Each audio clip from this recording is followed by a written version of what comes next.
Right. Slow down, slow down. Slow down. Slow down. Slow down.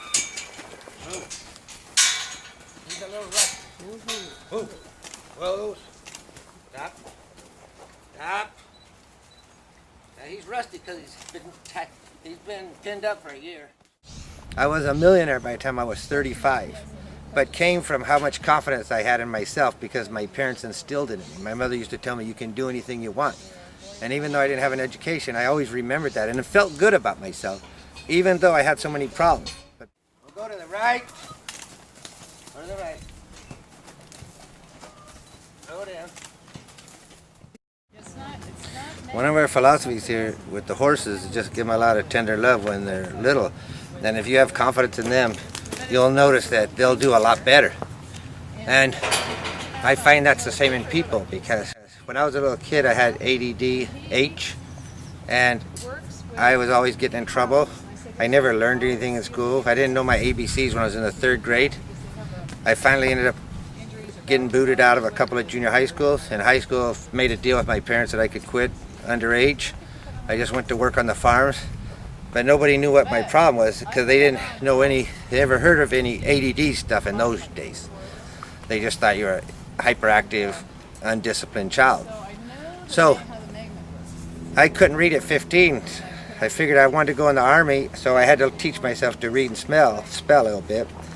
And I did, but when I got out, I always wanted to work for myself. And I had ideas.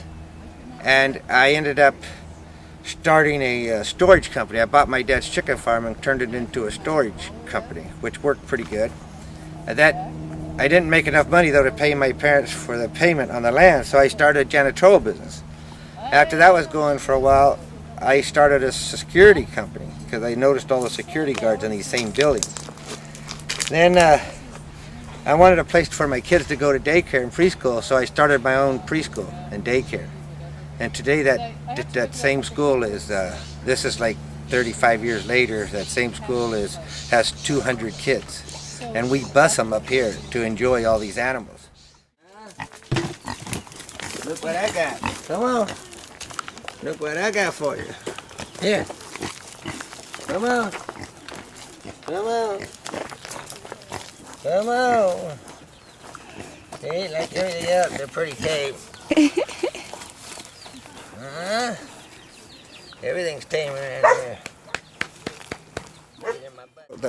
The book learning you can learn anytime in your life. If you get in a situation where you need some of this book learning stuff, you can go learn it. But to have confidence in yourself and feel good about yourself and to not be afraid of people, so to speak, or nervous, that's something you can't learn real quick. If your DNA and the way you've been raised and you're your age and you didn't have that, you couldn't just change like that. You and me could talk ourselves blue to the person. It's too embedded into their souls to be like that. And animals are the same way. The reason for my success was the same thing like for the horses, for people. I had a lot of love and guidance as a young person. And that's what made it all, I think. Along with good luck, that always helps. But anyway, I just wanted to mention that to you so you get a little of the history of the guy that started this place.